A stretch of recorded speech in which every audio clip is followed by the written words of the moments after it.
CM योगी का पूर्व की सपा सरकार पर जमकर हमला। इस वक्त पहले सरकार तमंचा फैक्ट्री चलाती थी, हम डिफेंस कॉरिडोर बनवा रहे हैं। सीएम योगी ने कहा वो लूट के लिए तमंचा बनवाते थे, हम मिसाइल बनवा रहे हैं। ये उन्होंने कहा, कहने को समाजवादी, काम दंगावादी और सोच परिवारवादी। सीएम योगी ने कहा, क्या कुछ कहा उन्होंने, सीधे प्ले ऑन करें।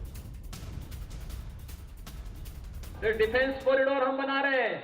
देखो आप अंतर समझ सकते हैं, वे तमंचा बनाते थे लूटपाट करने, राहगरी करने के लिए। हम डिफेंस कॉरिडोर बना रहे हैं देश की रक्षा करने के लिए। एक तरफ विकास है और विकास के साथ साथ माफिया के खिलाफ बुलडोजर भी है। ये जो लाल टोपी है ना, ये रेड अलर्ट है। हिस्ट्री सीटर और मुजफ्फरनगर के दंगों से जिन हिंदुओं का रक्त बहा था, उनके खून से रंगी हुई टोपी है। वही टोन है, वही सारा एजेंडा है जो पहले से चलता चला आ रहा था। लेकिन अगर अमित शाह जी की बात की जाए तो आज वो भी एक कैंपेनिंग के दौर पर निकले हैं। थर्ड फेज की अगर बात की जाए तो अमित शाह ने अतरौली से, गृह मंत्री अमित शाह ने विरोधियों पर सीधा अटैक किया है। पहले की सरकार में गुंडे माफिया लोगों को परेशान करते थे, पहले माफियाओं से यूपी पुलिस डरती थी, फिर योगी सरकार में माफियाओं का यूपी से पलायन हो गया है। क्या कुछ कहा उन्होंने, सीधे प्ले ऑन करें। बहन जी की और अखिलेश की सरकारें थी, गुंडे परेशान करते थे या नहीं करते थे भाई? ये पुलिस जो है ना, वो गुंडों से डरती थी, भागती थी। योगी आदित्यनाथ की सरकार आई, 5 साल में माफिया पलायन कर गया उत्तर प्रदेश के बाहर। अखिलेश खड़े होकर धारा 370 का विरोध करते, मेरे सामने खड़े होकर कहा था खून की नदियां बहेगी।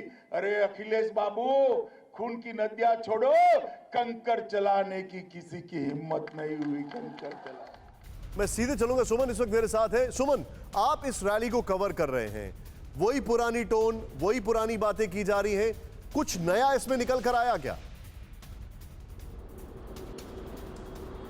देखिए, बहुत कुछ नया तो नहीं था निशांत, लेकिन आज अगर इस पूरे रैली को देखें तो अमित शाह फुल फॉर्म में नजर आए।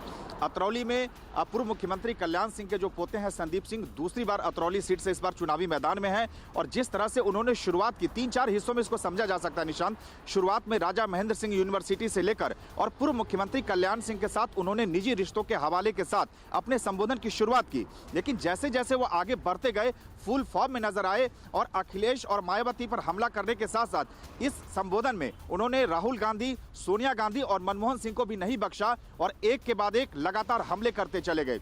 अपनी सरकार की उपलब्धियों के साथ साथ जिस तरह से उन्होंने कहा कि सपा और बसपा की सरकार में चाहे कानून व्यवस्था की बात हो, पुलिस को लेकर उन्होंने बयान दिया कि पहले पुलिस डरती थी, अब पुलिस से माफिया का पलायन हो रहा है। तो इन सभी सरकार की उपलब्धियों को भी साथ रखा। लेकिन जो सबसे बड़ी बात है कि आज देखने को मिला निशान कि यूपी चुनाव में जैसे सभी पाकिस्तान का मसला जो उठ रहा है, तो आज सर्जिकल स्ट्राइक और कश्मीर का मुद्दा भी उन्होंने उठाया और साफ तौर से कहा कि ये मोदी जी की सरकार है जिन्होंने कि उड़ी हमले के बाद पाकिस्तान को करारा जवाब दिया। तो आप कह सकते हैं इससे पहले अलीगढ़ में जब सीएम योगी ने कहा था कि जब अलीगढ़ से डिफेंस कॉरिडोर से जो तोप जब निकलेगा तो सीधे पाकिस्तान में जाकर गिरेगा। और उसके बाद यहाँ पर मेरे साथ जो सीनियर जर्नलिस्ट है, मैं उनसे जानना चाहूंगा सर, एक चीज है यहाँ पर और मैं इसको समझना चाह रहा हूँ। ये मैं हर शो में सवाल पूछा हूँ, लेकिन आज थोड़ा अलग है। जैसे जैसे चुनाव प्रचार बढ़ रहा है राजेश सर, मैं ये देख रहा हूँ कि अपने अचीवमेंट से ज्यादा ये सामने वाले के पिटफॉल्स या उनकी गलतियों को गिनाने की कोशिश ज्यादा है, और खासकर उसमें कानून व्यवस्था, उसमें हिंदू मुसलमान, ये सारी चीजें। जनता में रिकॉल वैल्यू किसकी होगी, जनता में अपील किसकी होगी, आपका असेसमेंट क्या है? देखिए, बार बार जनता को याद दिलाया जा रहा है और कोई गलत नहीं हो रहा है। अगर कोई राजनीतिक पार्टी, उसके कोई सिद्धांत हैं और उनका कोई एजेंडा है तो उसको याद दिला रही है। इसमें कुछ गलत नहीं है कि भारतीय जनता पार्टी 370 को खत्म करने की बात कर रही है या राम जन्मभूमि की बात कर रही है। वो तमाम उन चीजों की बात करेगी जो उसके एजेंडा पे है। वो तमाम उन चीजों की बात नहीं करेगी जो वो चाहती है जनता भूल जाए। जैसे रोजगार का सवाल, रेलवे में के जो अभ्यर्थी थे उनका जो विरोध प्रदर्शन हुआ उसके बारे में कोई बात नहीं होगी। किसान आंदोलन के बारे में कोई बात नहीं होगी।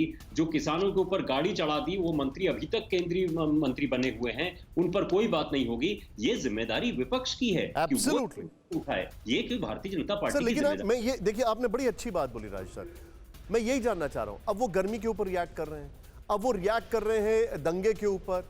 अब वो अपने इश्यूज से आपको नहीं लगता डायवर्जन हो गया उनका?